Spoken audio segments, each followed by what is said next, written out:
attack here. I guess you know that. 2 is next. Now going back to Baghdad. I need Amman, I need Saudi Arabia, I need the White House, I need the Pentagon. Don't interrupt us. We got to get the book. Who is it?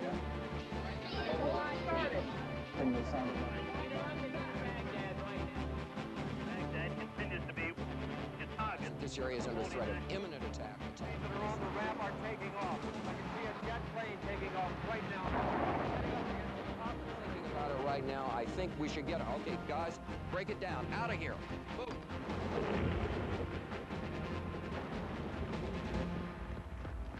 The first war in the last decade of the 20th century.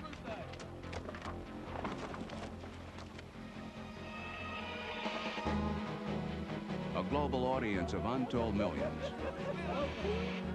A world eavesdropping from the highest councils to remote outposts. People were frozen in concentration, disbelief, wonderment. Fall and early winter of 1990 and 91. A dangerous time of firsts. The first play for power in the new post-Cold War era.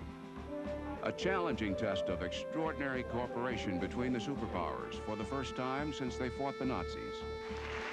The United States and the Soviet Union, partners against one who would smash a fragile peace within the family of nations. The first time a nation would try to break out and become a regional superpower in the explosive Middle East. The first time in a century that one Arab country invaded another, Arab fighting Arab. The first test of America's armed forces with its new faces, including women close to the lines of battle.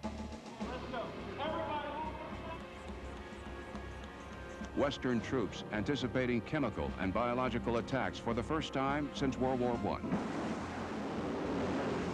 The maiden battlefield test of expensive and new computerized weaponry, including the Patriot missile, canonized as the war's first hero. And for the United States, the first war since Vietnam and the most popular one among Americans since the Second World War.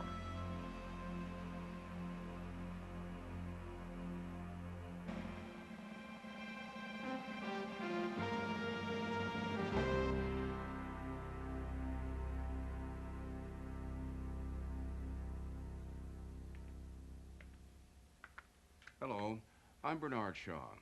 Human beings on this planet began the last decade of the 20th century with hope. The guns of war were silent. Iran and Iraq, exhausted by 8 years of fighting, had staggered to a peace each side could live with. Relations between Moscow and Washington had so thawed that people dared to believe the Cold War was over. Freedom and reform were rolling across Eastern Europe. Everywhere, barriers were falling. Suddenly, profoundly, there was war in the Gulf. What went wrong? On this most ancient of battlefields, war exploded, triggered by contentions over oil, driven by grievances colonial powers imposed, and assured by a world searching for order, a world refusing to watch a militarily strong nation impose its will on a weak neighbor. Thus, this story of leaders, warriors, historic hatreds, and the strategy surrounding the Gulf crisis that became the Gulf War.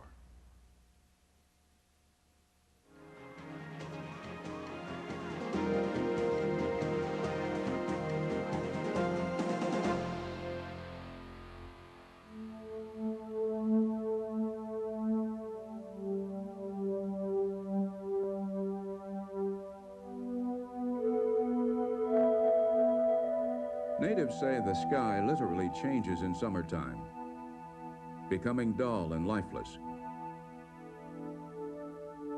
One Washington wit describes it as the color of television tuned to a dead channel. At a time of year when heat and humidity slow the federal government and drive up the murder rate, this first day of August 1990 is unbelievably wonderful. 85 degrees, humidity only 36%. Barely a hint of the storm to come. The talk on the street was of Mayor Marion Barry smoking crack and First Dog Millie getting lead poison. Mr. Keating, At the highest levels of government, the most important issue seemed not to be the S&L bailout, or the new Civil Rights Bill, or even the end of the Cold War.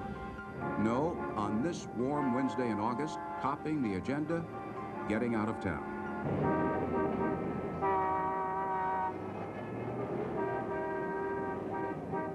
Like so many others in the United States Capitol, President Bush was looking forward to vacationing on the shores of New England. But first, a typical day of political wrangling and photo opportunities.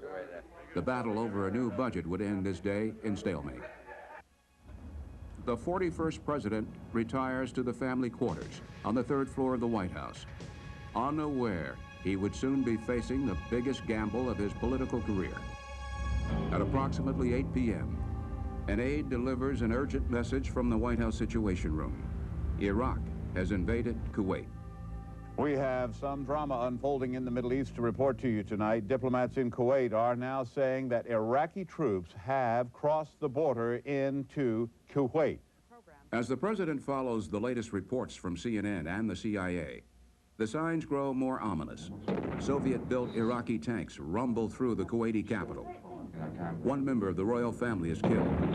The rest, including the emir, are forced to escape to safety in Saudi Arabia. Well, I'm sitting here overlooking the American embassy and the palace of the emir. We hear continuous small arms shooting from that area.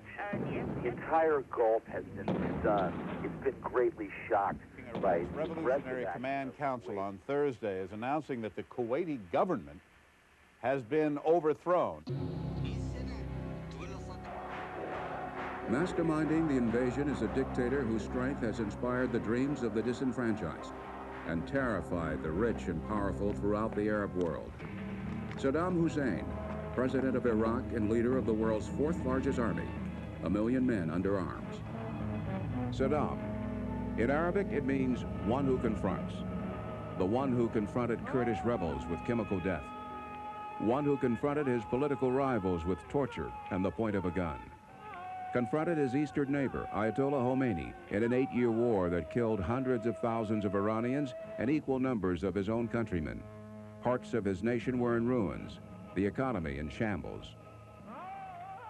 And now the one who confronts turns his attention to his rich Arab cousins to the south.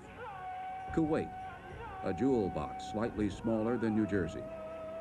It has been called Kuwait Inc., a snide term to many, but to Kuwaitis, their staggering wealth and the clever way they invested it is a badge of pride.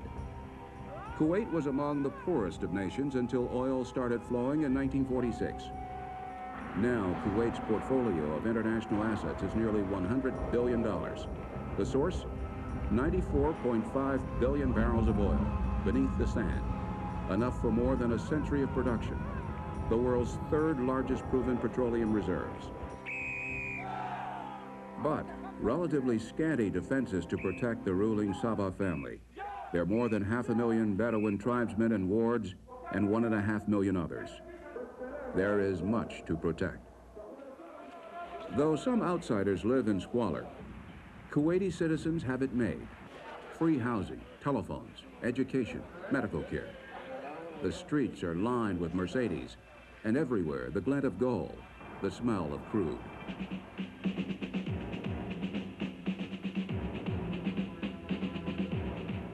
All of this is tantalizing to Saddam and irritating.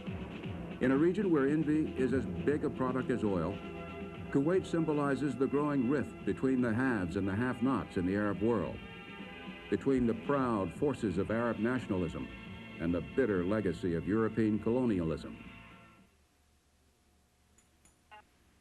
Following the First World War, victorious Europeans carved up their Middle Eastern enemy, the Ottoman Empire, recklessly slicing through tribal areas and traditional routes of commerce dating back before the time of Muhammad. Among the lines arbitrarily drawn in the sand were Kuwait's borders with its deep-water port and 2 small islands. What had once been Mesopotamia was now Iraq, from the start envious of its neighbors' access to the Persian Gulf.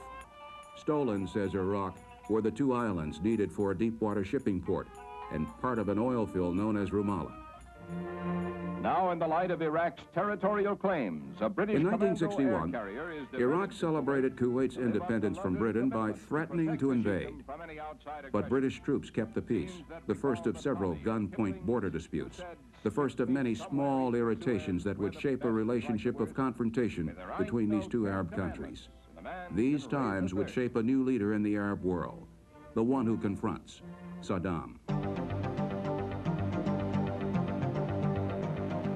Ironically, it would be the money and arms and political support of his future enemies that would also help change Saddam Hussein from local strongman to leader of a regional power armed with some of the world's most devastating weapons worth more than $50 billion.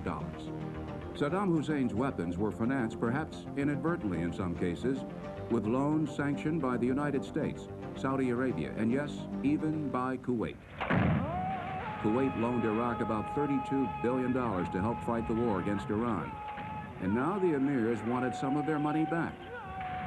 But Iraq, with an $80 billion war debt, had a different point of view. Saddam saw the Kuwaitis as ingrates. He had borne the cost of protecting his Arab neighbors from the Ayatollah's fundamentalist regime. Iraq said Kuwait had stolen nearly $2.5 billion worth of oil from its Ramallah oil fields, siphoning it off by slanting drills into Iraqi oil. Iraq also complained that Kuwait had been one of the oil cartel members exceeding OPEC production limits, helping to drive down the price of oil from $20.50 a barrel in the opening days of 1990 to a mere $13.60 a barrel by summer. The drop of each dollar in the price of oil meant $1 billion less for Iraq. The one who confronts swore he would stop Kuwait and the United Arab Emirates from continuing to depress oil prices.